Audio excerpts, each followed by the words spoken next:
Ready? Welcome back to Don't Ask. episode 29. Are you excited? I'm excited. Yeah. Let's do this. I know that's how we started off every time, but we are just so relaxed right now. Change of scenery. As you can tell, we are not at home. Uh-huh. We are on our honeymoon. We are, and this is sadly the last day of our honeymoon. It is the last day. So we got here on Tuesday. Uh-huh. We had about 6 days ago, because you don't really know what day it is of the week. Yeah. But got here Tuesday, had like Tuesday night, had all day, Wednesday, Thursday, Friday, Saturday. Now today is Sunday. And we leave on Monday. And we leave tomorrow. But it's been like the perfect amount of time. We thought about doing like 10, 12 day honeymoon, but no, this is like 6 days. It's good. I'm ready to get home and like see the cats and stuff. Yeah. And we are in Cancun, Mexico. We are in Cancun. We're staying at, it's called Banyan Tree. Yes. And I seriously just like can't get enough of this place in our room. Just to like give you the landscape, it's not even a room. Well, so tell them like what like we were looking for in. Okay, yeah. Oh, sorry. Also, we have so many bug bites. I'm so itchy. Yeah. Be careful. Don't itch. Don't itch. Sorry. Don't okay. itch. So tell them what we were looking for in a honeymoon resort. Because we didn't have Cancun picked until like the last second. Like, we were thinking of going like a lot of different places. We were. So a lot of specifications went into this specific room and the vibe we were looking for. Obviously, we were trying to do nothing, but we didn't want to go like hang out at like the resort public pool. Yeah. So we wanted everything to just be private pool, private hot tub, private balcony, deck, tanning area, everything just private. And we wanted a wildlife aspect to it, but we didn't want to be on the ocean. Because the ocean, you don't really get that much of like a view. It's just like a sandy beach and then the ocean. Because we had talked about like the Maldives. Because everyone like goes to those places. But I was like, it's cool. I feel like after like 2 days, I'd be like, okay, it's just water. Yeah. There's no like islands or like mountains. I feel like it's cool for a few days. But I was like, I want something that's like every day you're going to see something that wasn't there before. Right. And more specifically, the location, we didn't want to go to like, like Maldives, Bali, like out in Asia. That would have been 20 hours of travel, completely different time change. And that trip would have had to have been like at least a week, if not 2. Yeah, with the travel time we got there. So Cancun, 3-hour flight from Chicago. And we didn't want to go to, we wanted to go to a new place, but not like such a new, because we're talking about like maybe like China or like at Bali, but like we don't like, I was like, our rule, like no working, no making video. Like our sole purpose of the trip is not to like make videos. And if we went to a cool, we didn't make a video. We're saying that on podcast right now. Yeah. No, but it's like, because usually I feel like there's a misconception because we travel a lot. This is our first ever vacation. Right. All of our other trips are centered around what videos Tommy has to make. Right. And our trips, are just like, it's focused on videos. Tommy making videos, like the culture there, like viral restaurants and stuff. Uh-huh. What? I feel like you're making fun of me. No, you're so cute the way you describe it. With your little hand gestures, you're just that. So this is our first trip where I was like, no videos unless like I approve of it first. Because I am the calm and relaxing place for Tommy. Yes. He's got to chill out. It's been tough. But what I was going to say was we have been making some videos, but the videos that we have been making is just here at the villa. It's with food that we would normally order throughout the day. We're not going on like an adventure trying to find a specific restaurant. We're not going out of our way to get food for your video. Exactly. So we made a couple of videos, but honestly, they're so laid back and we're just chilling that there is absolutely no like extra effort going into making a video. It's been a complete different change for me. The first day, I was like so antsy to be like, let's go like do something. Let's go find something. But then he's like, let's get on our bikes. Let's go for a bike ride. And I'm like, Tommy, how about we just, we're going to relax. Yeah. We're going to just lay on our little beach chairs and do nothing. Yeah. But anyways, back to picking this place. We wanted wildlife. Like a mountain view, but we also wanted to be close to water so we could have access to it. You could get a sick mountain view, but then you'd be up really high in a villa just based off of the options I was looking at. So anyways, we landed on this place, which you literally walk in. It's entire Vilda. villa. We have 2 different buildings. When you walk in, you have the master suite on the left with a bathroom, outdoor bathtub. Maybe after we post this, because we did a room tour video, I can post the room tour video like on like the shorts or something. Yes, you'll see that as a short form video. We'll post that. Yeah, I'll post that so you guys can see what our place looks like. And then there's like a balcony, and then down on the ground level on the other side is a living room area, which is what we are in right now. Yeah. Then behind the camera's a little kitchen table. There's like a coffee machine. And there's then a deck with a huge private pool, private hot tub, and then we have this beautiful like jungle lagoon to look out onto, and it is so private. I mean, you can't even see neighbors. You can't even hear any neighbors, although we do have a crazy story. We've heard one neighbor. We've heard nobody. Okay, one of the workers said that they were like totally booked out for this week, and we were like, we have not heard or seen anybody. But also, we realized after we got here, we are in like a spa wellness like quiet retreat room. So our whole section of like this resort is just like is for quiet. There's signs outside. It's like quiet meditation in progress. So this crazy thing, we haven't heard anybody. We haven't even seen anybody on this resort. So we're confused how he said it's booked out. But there's just this really loud, like almost like yelling coming from like a couple villas down. I think it was like not the villa next to us, but the one after that. And this is it's only happened once. So I was like, okay, just go ahead. It wasn't suspicious until it kept continuing going, and then the pitches of it were changing, and it was like but like literally sounded like that, like monotone. It wasn't like a just a set. No, because at first I was like, maybe this guy is like, maybe he's like getting a massage. Yeah, could be. But I was like, if I was that masseuse, I'd be like, dude, you gotta stop. Because in these villas up on our balcony, there's 2 massage beds that you can order to get massages here. Yeah. And it just like kept going. Heard nothing else or nobody else besides this guy. And then Jess like kind of peeked around like our huge privacy wall. This went on for probably like 5 minutes. And after 5 minutes, I was like, I am really assuming something gross is going on. And I'm like, I wanted to make it known like there's other people outside. Yes. Like, can you please stop doing this? Yeah, like go inside. So I like was like, I was making kind of like ruffling around the grass, making noise, being like, hey, there's somebody outside. Yeah, and then I started mimicking his noises too. I started going, ah. Yeah. And then I was like, hello. Yeah. So I was like, can you just like, we're in a wellness retreat, and this guy it kept going for a little bit longer. After we made it known we were there, like it maybe 30 seconds after, then all of a sudden we hear the door close. Yeah, we hear a door like it was like slammed shut almost. Yeah, because I was surprised we heard the door shut, and then the noise was gone. And that is literally so unfortunate because that is the only thing that we have heard. That's our only interaction with anybody here. In the 6 days. I've been referring to him as a masturbating man. That's the only thing I can assume was going on. That or some sort of partner gratification going. Crazy. Wow, crazy. Was like, this is just so bizarre. This is a honeymoon hotspot too. Like this is like a lot of couples are at this venue, so there's only a couple things you can assume that was happening. But I try to think of every other possible explanation for what the noises were. It was just so loud. I know, and I was like, we're like, maybe he has some sort of disability, like he makes, but we haven't heard him make the noises before or after that scenario. So I feel like it had to have been something weird was going on. And then they stopped quickly after we started making it known that like we can hear you. But then I started getting grossed out because I was like, what if like he liked the fact that people could like hear what was going on? I don't know. I was like, this is thinking about it too much. I know. The fact that it kept going on afterwards, I was like, I hope I didn't like add fuel to the fire of what's going on right now. I don't think so because they went inside. Yeah, that was just bizarre.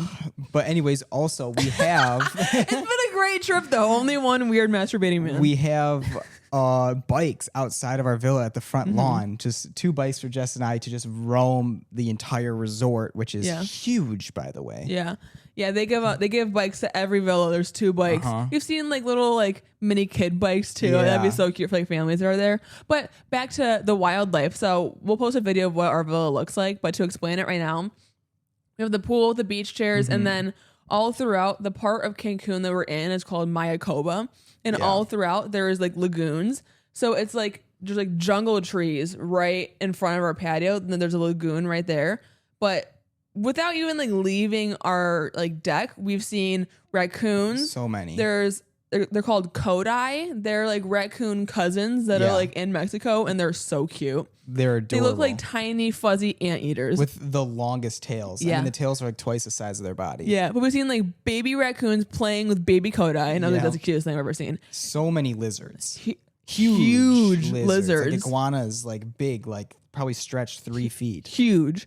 A lot of birds, a lot of cool birds. Yeah, different colored. Yeah. Big birds too. Some big guys out there. We've done 2 different like lagoon boat tours, and those are so cool. You see turtles, there's crocodiles. They say there's spider monkeys like in the area. We have yet to see one. They say they don't really come out because they don't live here. They kind of like pass through. So every few weeks they show up, but we haven't seen one yet. Yeah. We did the other night a sunset cruise with just Jess and I. It was dinner, some wine, a mocktail for Jess, and we just cruised along the lagoon and saw so much wildlife, so many turtles, huge turtles. So cool. It's so cool. But yeah, the amount of wildlife that just runs between our like in between our pool to the lagoon, there's this little yard space with a bunch of jungle trees. Yeah. We've seen so many animals just running by. We just like we'll sit out at nighttime and we hear rustling in the things and we're like, what's gonna come out? What's gonna come out? It's so cool. Yeah. We were eating dinner inside one time in this living room area, and I look up, there's a raccoon just right at our door, just like watching us eat dinner. Yeah, and then over in our bedroom house, another raccoon came up to the patio door too. Yeah. And they're just chilling. They do say keep the door shut. Cause they'll take your food and And they're well behaved. They're just very food oriented or food motivated. Food motivated.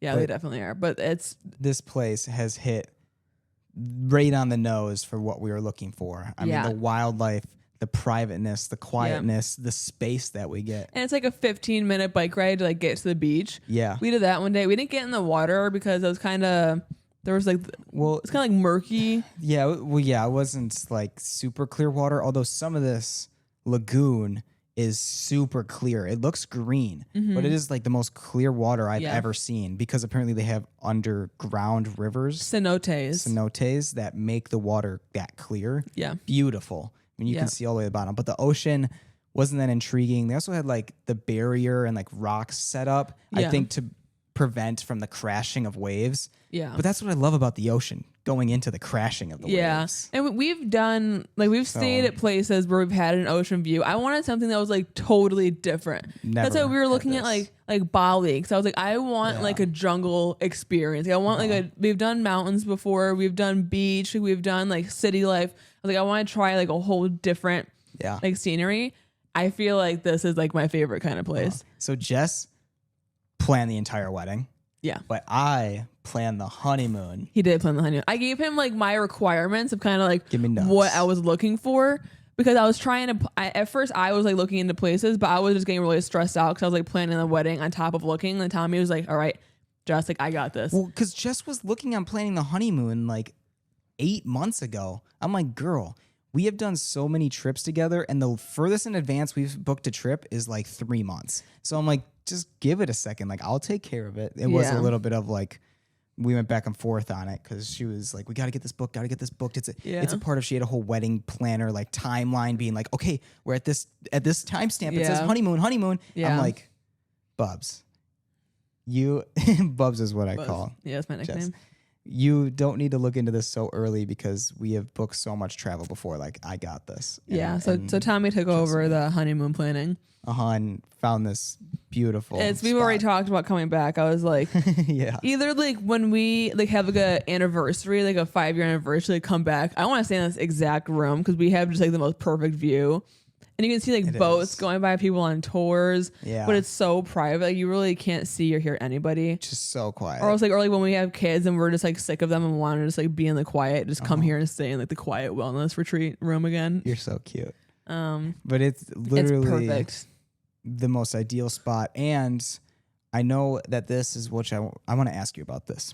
Okay. Post-wedding blues. It's a popular thing. After your wedding, after all that hype, that build up, such a extravagant, amazing, special day of your life, one of the most important and happiest days of your life. Yeah. Do you feel any sort of blues from that coming and going? How do you feel? Because I know a lot of brides and grooms, they feel the post-wedding blues are pretty hardcore. I have post-wedding feelings. They're not blues, though. No, you're happy it's I am like post-wedding, like relief. Yeah. Because I think we talked about it a little bit in the last podcast. Like everything went so perfect for the wedding. There's no regrets that I have. And it hasn't been long enough after the wedding to be like, oh, I wish I could go back and redo that whole day. Because that day was very stressful up until like reception time. Right. Like majority of like that whole first half of the day was very stressful. So, like I almost wish I could relive like the end of ceremony to like reception on, but it's like if I had to redo the whole day, I'm not at a place yet where I'm like, oh yeah, I can do that. Right.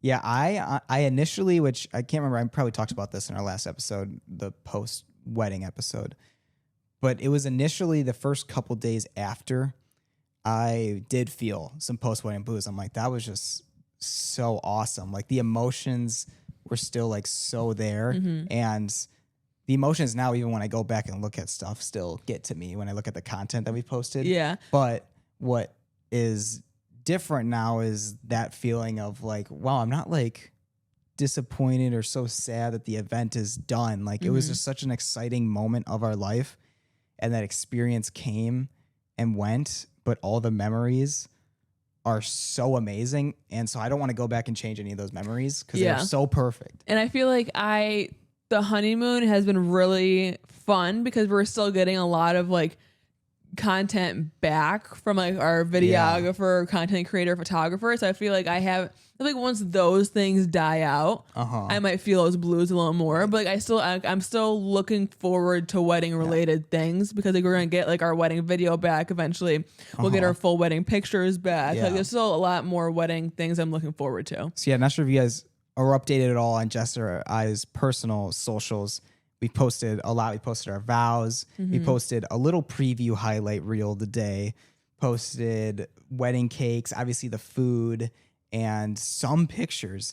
But those some pictures was like not even a tenth of what we're gonna get. So yeah, like that was the preview. I'm so excited to get the rest of the gallery back. Yeah. So it's kind of funny because we had talked previous episode. Whoa. I don't know what just happened.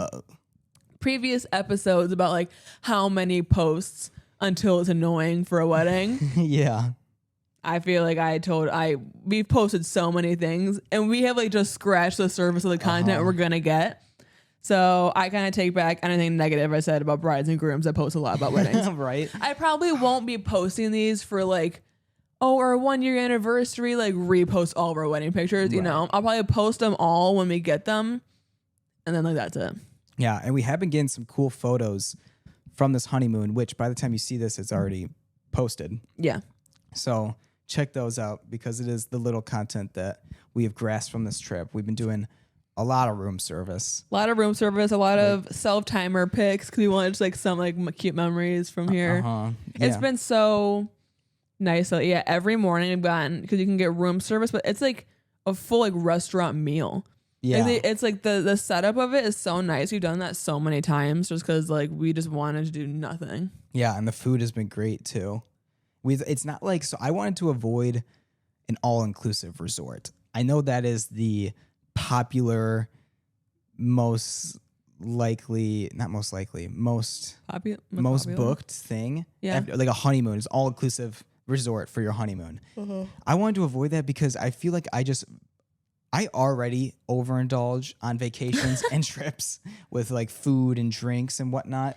Tommy's been worried because he can't work out as much with his knee. Yeah, that I am like in the times where I am not filming a video, I do want to keep it more laid back just due to the restrictions from my knee. But the all-inclusive, I would just like feel like I need to get my money's worth. Yeah. By just like eating as much food, drinking as much as possible. It's like the trends that I've been seeing now. Now that we're on our honeymoon, I'm getting a lot of honeymoon trends, and it is wedding season. I was on Mexico TikTok the other day. I don't know how I got there. Every video is people speaking Spanish. Like I don't know how I got there. And that's crazy too about different countries. Different countries have different trends. Like you think that trends that happen if you are in the US that you see those viral trends is what happens world around. No. Yeah. In different countries, they're completely different TikToks and algorithms. But yeah, I'm just glad that there's more resistance from not doing an all-inclusive. Yeah. But you check out Jess's shirt. Because this is with our this is for listeners. Jess is wearing a Love Island t-shirt. I'm like wearing like a little like bikini, and it has like my microphone on the shirt.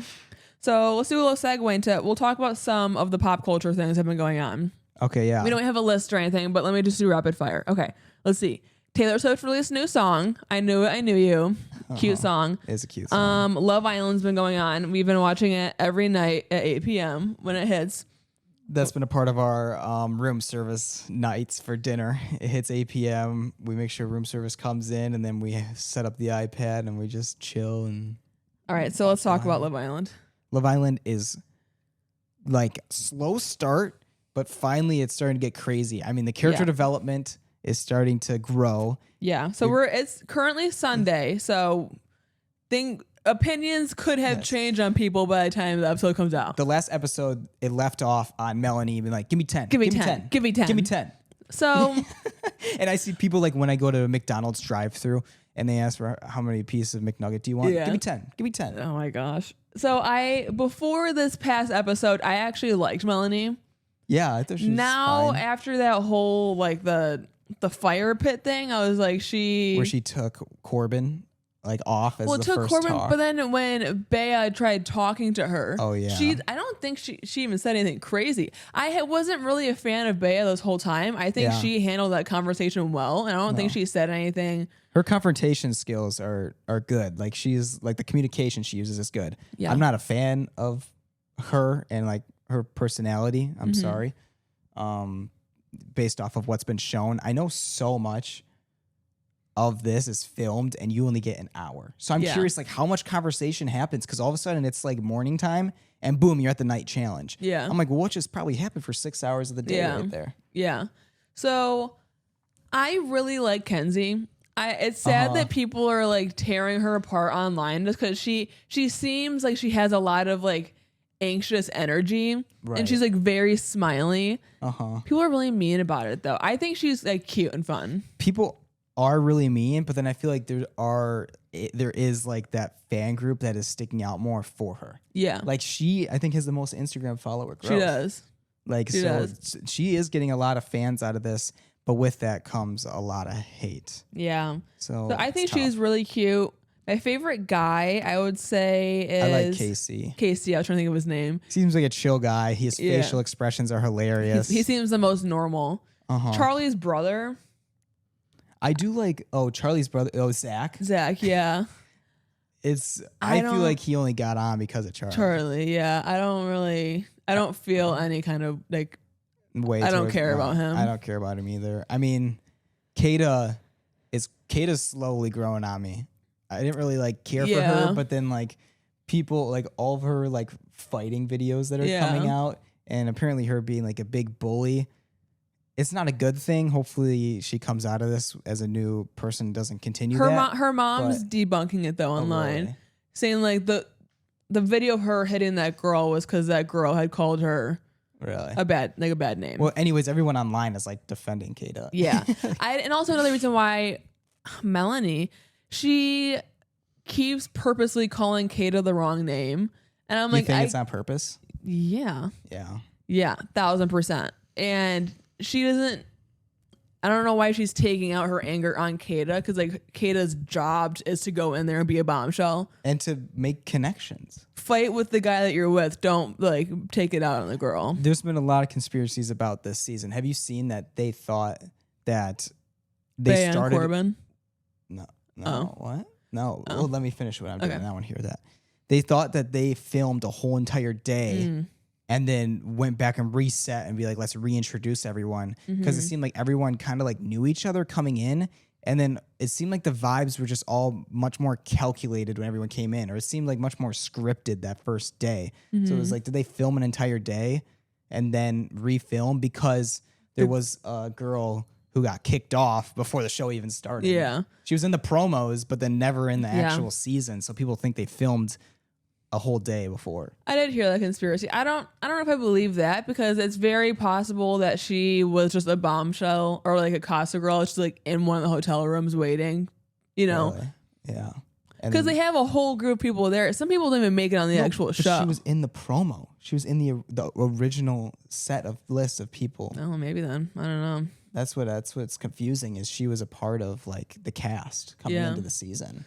Oh, I don't know. And then she wasn't even a glimpse of her was even in the first episode. So I'm like, well, how was she not included? That's a good point, actually. Yeah, I don't really know. So that's weird. No, but I saw that Bea had like liked one of Corbin's Instagram pictures before they were on the show. Oh, I didn't see that, but I saw like that everyone like kind of knew each other before coming on. I don't even know how that happens. Right? But there has been people come out to be like, "Oh, I know you." Yeah. Or like, "I'm familiar with you. Not that we know each other, but like I know you." But like, what are the odds? There's so many people in are they influencers? Is that how they know each other? I feel like if anyone knows anyone, it'd be Bea, just because she is a Paralympian. Yeah. You know, like if people were to know someone, it'd probably be her if they watch sports. Mm-hmm. Even though I didn't know who she was until this. Yeah. But it is this season has been confusing. It's finally starting to heat up. Yeah. But I do feel like there just needs to be more new people come in. Because this original cast of people were a little boring. No, they kind of were. They all paired up immediately, and then nobody. Yeah, but then people were getting so mad when people. I don't know. Love Island is confused. I watch it because it's just entertaining. But then I also remind myself it's such like a psychological experiment, because they all say like while they're in there, you kind of like lose your mind, because like you don't even know what time of day that you're like, how long have we been awake? Like you don't have any sort of like grasp on reality when you're in there. Yeah, like 2 days feels like a week there. Yeah. I mean, yeah, if you think about it, because then people also were confused how like people like Kenzie and Melanie got so hooked up on their partner within 24 hours. Yeah. And I do kind of think that is like a little silly to get like that involved that quickly, but you are on that island reality TV time where 24 hours with no phone, only human interaction, that probably feels like forever. And nobody knows until they actually experience it. So it's tough that everyone just judges it. Yeah, exactly. That's why I keep like reminding myself. It's like every person that's come out of the show has said like it kind of messes you up a little bit. Oh, yeah. They have like an on-site therapist because it's like very psychologically taxing on you. I believe it. It's such a unique show. If you haven't watched it, you really got to be into reality TV if you want to watch it. It's on 5 nights a week too. Yeah. It's like if you miss like a week, you're screwed. You're missing. And they're all an hour long. At least an hour long. Yeah. So it definitely is a very niche thing, but it's extremely viral. Like I can't believe the popularity of it. Even to this day, ever since season 6 of US, they do it in different countries. Yeah.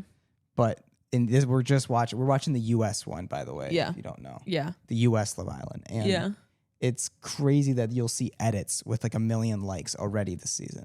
Yeah. No, it's definitely a sense. Yeah, like Leah, Serena, Miguel's season. Yeah. Like it took off. But fun show if you like reality TV. After this show though, I'm kind of sick of watching reality TV shows for a little while. Yeah, Tommy needs a break after this. So yeah, we've been watching a few documentaries lately. One of them being The Crash. Oh, that one was crazy. With the Mackenzie driver who Mackenzie Shirilla. Mackenzie driver. Well, I thought the documentary itself, it was interesting. I think it's crazy now what I've been seeing on TikTok about how like all like the left out facts that Netflix didn't include in the documentary. Yeah, apparently Netflix did a really bad job at documenting that. But yeah, little background. She was a high schooler who was driving a vehicle with her boyfriend and one of their male friends, and she drove 100 miles an hour into a building. Into their school, and the 2 passengers ended up passing, but she ended up living, so she ended up going to court. So that was a crazy documentary, and I believe that she did it on purpose, because all the facts and even the forensics of the vehicle of her never touching the brakes and only speeding up more and more into the building, That alone just kind of explains what happened. And it wasn't in the Netflix documentary, but supposedly in the trial, in the court documents, she had run that route 7 times. That's insane. So there's no way that it was an accident. But it still doesn't make any sense to me because, I mean, maybe she probably thought that she wasn't going to make it out of that situation. She had to have thought she was going to die too. Yeah. Unless like she ran that route to figure out like the exact way to hit the building where like she had a likely chance of surviving. At 100 miles an hour. Yeah. That's insane. Yeah. Insane well, documentary. Her parents are to blame. At first before like I knew how in depth I was gonna get, I was like, that's nice that her parents are like very supportive of her. But then I was like, she had never had to take any accountability ever. She was like a major bully in high schools, and the principal would call the parents and tell them situations in which she'd been caught of the bullying, like extreme bullying, and her parents just go and pick her up. And they said, yeah, well, like she knows that it's wrong. We didn't have to say anything. We picked her up. She knew it was wrong. And then, brought her back home. She never needed any disciplining. No. I'm like, your kid. It's. They just never, they never like parented her. Maybe they were scared of her. Maybe. I don't know. Because I think I've seen that situation. Isn't that a documentary too? Where like the parents are scared of their kid to like discipline them? Because I don't know. Probably out there.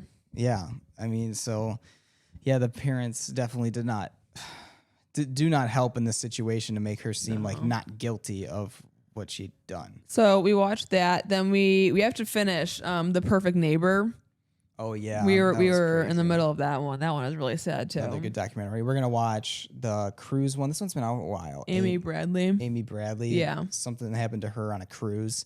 Yeah, we've been low-key kind of nervous. I mean, we just were on a cruise a month and a half ago. Yeah. And we were told, like, you're not going to want to go on a cruise after you watch this. Yeah, exactly. So we low-key have been nervous to watching it. Yeah. Well, and we're watching Parks and Rec right now, but we couldn't download them on Peacock. So we just downloaded a bunch of documentaries on Netflix while we've been on the honeymoon. Yeah. So we've been watching a lot of documentaries. But, I mean, that's only at, like, nighttime where we come back inside to watch it before bed. We have literally just been doing, like, absolutely nothing on this honeymoon. It has been such a weird mind change, just sitting out and having no plans for the day. We're just sitting out on our deck, watching the wildlife, listen to the serene jungle noise, and taking naps on our day beds. I've been reading. I am currently reading. It's called Pretty Girls by Kristen something maybe. It's like a Mert. It's a Mert. Well, I don't want to get in trouble for saying that word. It's a mystery. It's a mystery. It's a mystery book. Try to figure out who did something bad. It's like a true crime. Yeah. True crime maybe. It's very interesting though. I'm like halfway through with that one. Yeah. So, but sorry that this episode is a bit shorter because we're just chilling and we actually weren't even going to film a podcast, but on the way in, customs screwed us. If anyone knows that this is a thing when you come into Mexico, which I've been to Mexico, I went to Mexico City, did not have this problem. But when we came in, apparently whatever's in your suitcase, they like put it through an inspection, and whatever they deem in your suitcase, not a personal item, as in like toiletries, clothes, shoes, all those little accessories that are personal, AKA our podcast equipment, is not personal. We had to pay a 20% tax on the total value of all this podcast equipment. So it was like hundreds of dollars to pay on the way in, and they were tagging everybody. We heard this one lady, she was getting charged $2,000 of taxes, and she was like, items. I don't have I'm not paying that. I don't have an extra $2,000 to pay. So hopefully she didn't have to pay that, but she had to pay $2,000. Mine wasn't nearly that bad, but they literally were pulling up the value of some of my stuff on a calculator. And Jess had to calm me down. I was getting a little worked up because I'm like, no, like pull up an actual website of how much that's valued at. Like, don't just pull it up. He pulled it up on a calculator. Oh, the value of this, $1,000. Like, no, it's not. And I pulled it up on my phone. I'm like, you can buy this for $500. Yeah. And he went back and he's like, oh, yeah, $500. So they were making up numbers for me to pay taxes on for this equipment. And this is at the Cancun International Airport. Yeah. Which still blows my mind. And we looked it up. Like, it is a real thing. It's just it's literally a scam. It says it too. And they even admit it. They just take money to go towards the government. Yeah. They're just like, the government wants more money, so they're going to tax you on stuff that they deem not personal. Yeah. And it is obviously customs patrol. So you can only argue to a certain extent before you just got to pay the price. You have to pay if you want to get in the country. Yeah. Ridiculous. Yeah. And so that kind of forced us more to be like, all right, we paid this so much more money for this equipment to get here. Episode. So we'll make an episode to make it a little bit more worth it. But yeah, that was just completely threw us off. And it took them forever to process the payment. And you know how you have to sign a receipt after you pay? I had to sign the receipt. And they had me write down on the receipt, I accept all charges to my card. Yeah, it's sketchy. I've never had to write that down on a receipt. Like, you got my signature. Why do you need me to write down a statement? Yeah, no, it seemed really sketchy, but there was literally nothing we could do about it. Nothing. So, I mean, sucked it up. But the fact that they was trying to make up numbers on the prices of things until I told him to like price check it and show me on his phone. You were like, where are you seeing that? I was. Like, where did you find that number? And it's tough because there is zero service in that airport. Yes, you can't even look anything up. So like I finally got it to load for the value of mine, which made him check the value online because I proved him wrong of the number he first gave. But it took forever for that to load. So yeah, it added like an hour to us trying to leave the airport. Yeah. Just crazy situation. And then I was like reading online that you needed like, in order for that to happen, you had to have like $10,000 worth of value of stuff. And ours was not even close to that number. No, it wasn't. It's just a couple microphones, audio board, tripods, and cords, and just, they got us. Yeah. Really weird situation. If we go to Cancun again, sorry guys, we're not bringing this stuff. Yeah. Unfortunately, now we know. And also, hopefully, now you know if you travel to Cancun, be careful of any non-personal items that you pack that have any sort of like larger value, because you'll have to pay 20% of the value of that to the government for bringing it in. Because, it was for the purpose of them thinking you're going to resell it when you get here. Yeah. That's what it was. They're like, you could resell this. Yeah. So that was also another reason why. Mm-hmm. Anyways, a little rant there to finish off today's episode. Yeah. That was another crazy circumstance. But thanks for watching our little assholes. We're going to go honeymoon the rest of our moon. Yeah. Am I right? Yeah. Or am I right? Are you getting tired? Yeah. I want to go lay outside. Yeah. Okay. We're going to go lay outside. Send it off. Bye-bye. Bye-bye, assholes.